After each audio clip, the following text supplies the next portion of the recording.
There is an art to listening. Some might say listening is a dying art, like quilting, or jazz, or even preaching. The art of listening does not come naturally. We all must learn how to listen. Perhaps the world is in need of better listeners, for there are stories to be heard. There is truth in this world that needs ears to hear. Truth about Jesus, God's beloved Son. This morning we find Jesus in the middle of Mark's story. Jesus has chosen 3 out of the 12 disciples. He has taken 2 brothers, James and John, who are often arguing competitive brothers, who eventually find the nerve to ask Jesus which of them was the greatest and who would get to sit next to him in the heavenly thrones. And then there's Peter, a zealous, opinionated man who is quick to speak his mind, often at the expense of his own reputation. These men are traveling with Jesus. And at this point in the story, they are quite confused and maybe even frustrated. Jesus is taking them in a direction they do not want to go. Jesus is heading to the cross, to his death. But they want their Jesus to overthrow the Roman government. They expect a Messiah to come and conquer, not a Messiah to come and die.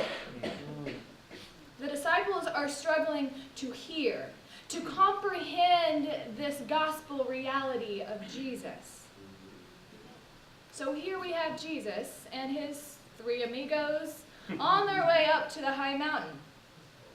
And here they get to witness the glory of God in flesh and blood. You know, the prophet Moses also witnessed God's glory on a similar mountain. If you remember, Moses wants to know God fully, but is only given a glimpse of God's backside. Moses gets to see the direction that God is moving as he passes him by on the mountain. There are no records of Moses saying anything after God's glory is revealed. However, this is not the case in Mark's narrative. One disciple decides to speak. Perhaps this is the best place to learn the art of listening, to actually stop talking. For some of us here, there are moments that we just don't know when to shut up. These moments normally come when we are afraid, but we all must learn to listen, even in the midst of fear. All right. Wow. Have you ever been so nervous you could just throw up? These high, intense, fearful moments can cause the body to react by pushing your latest meal up through your body in uncomfortable and socially unacceptable ways. Oh my. There are 2 moments in my life where I experienced this feeling. Roller coasters and preaching. I think I'm going to be all right. But maybe you're that person who's not afraid to ride on these horrible creations that man has made called roller coasters. This is not a natural reaction, believe me. For me, just waiting in line makes me anxious.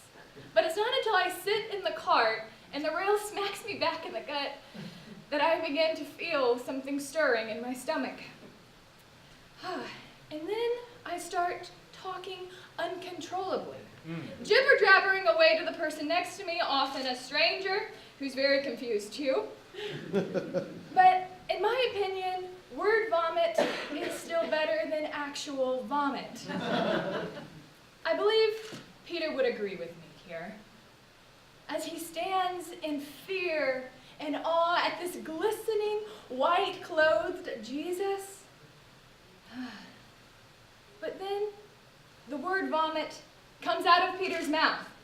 Peter is trying to embrace this magnificent moment, but fails once again. Instead of tuning into the conversation between Jesus, Elijah, and Moses, Peter decides he has thoughts to contribute. Let us build 3 tabernacles here so that we may embrace this moment forever. This is not a horrible idea, but in his fear and anxiety, his ears have closed and his mouth has opened. He has missed the message completely. How often do we, as preachers with many words, All right. miss the message of Jesus? My God. Fear spews into our lives through mindless voices in our world. This past year, we have watched tragic scenes of riots and killings in our country. We saw a deadly disease enter into our country and even our city. We have read horrible words of racism, hatred on Twitter feeds and Facebook. Our stomachs are churning with fear, anxiety, and confusion. When life becomes chaotically messy, we find some type of noisy, worldly answer to settle down our fear in the pits of our stomachs. Listening is not Peter's forte. Listening is also not our natural reaction to fear. There is this fear of losing control, fear of the unknown, fear of our expectations not being met. When we get scared, worried, and anxious, we bring in the noise. This noise can come from our own lips, but also from other mouths in our world. Yes, our world is full of war, financial instability, domestic violence, and political unrest. So what do? We turn on the morning news. We're screaming 1,000 bits of information at us. We search the internet for peace, but only find more turmoil. There must be answers somewhere. What is interesting about Peter's response is that he goes straight to religion. Let us build a church and worship here forever. Surely if we build a church full of programs, we will find the answer for peace in our chaotic world. But this is just more noise. This is just religious regurgitation. There are too many noisy evangelical movements that claim institutional power and personal recognition. We don't need to make little gods of ourselves. We don't need any more tabernacles like Peter suggests. And we certainly don't need any more quarreling like James and John, who desire only to bask in the glory of God. We need to find answers from another source, an abundant source of life. Using noise to hide our fear and anxiety are human characteristics. When we drown out our fears with all the noise, we also drown out the voice of God.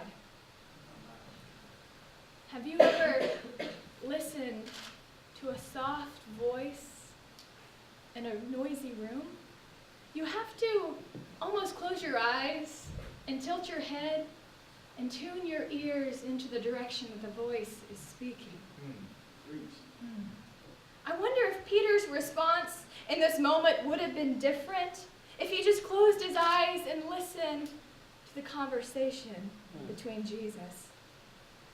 I bet he would have heard of Jesus' death to come on the cross that would bring a different answer, that would bring peace, a new way of living in our world. But Peter is unable to listen in the midst of his fear. How do we listen in the midst of our own fears? If our eyes are focused on human things, we will respond like Peter. But if our ears are tuned in to divine things, we would have the ability of divine listening. Divine listening lets us hear beyond the noise. It is easy to hear the loudest voice in the room, especially if it's on a big screen TV with colorful images.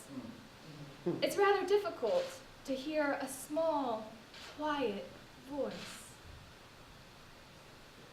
When Jesus and the 3 disciples were on the mountain, a cloud overshadows them and surrounds them. And then a voice comes forth saying, "This is my beloved Son. Listen to him." God is speaking to us, but do we have ears to hear this unfamiliar voice? The prophet Elijah was called by God to stand on a similar mountain and wait. A strong wind comes roaring, knocking down the rocks around him. But God was not in the wind. After the wind, a loud earthquake comes about, shaking everything. But God was not in the earthquake. After the earthquake, a blazing fire came forth. But then, God was not in the fire. Then there was a gentle breeze. And the voice of God came in a whisper. My God. We are listening for the gentle voice of God that comes with this disruptive splendor. God breaks into our world, overwhelming the powers of governments, rulers, and culture. As Jesus stands beside Elijah and Moses, his word about the cross stands alongside the law and the prophets. Jesus has come to bring peace, not by the sword like Caesar, but by the word of God. Jesus is the King who is whispering truth, not a dictator demanding power. Mark is emphasizing Jesus' true glory in the midst of the surrounding darkness.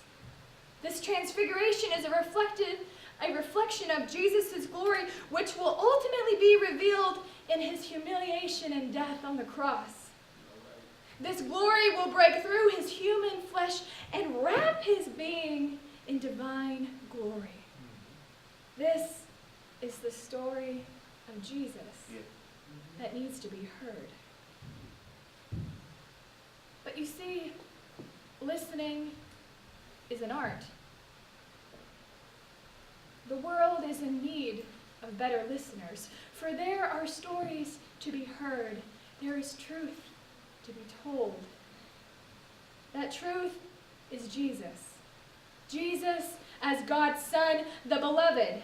Suddenly, when they looked around, they saw no one with them, but only Jesus.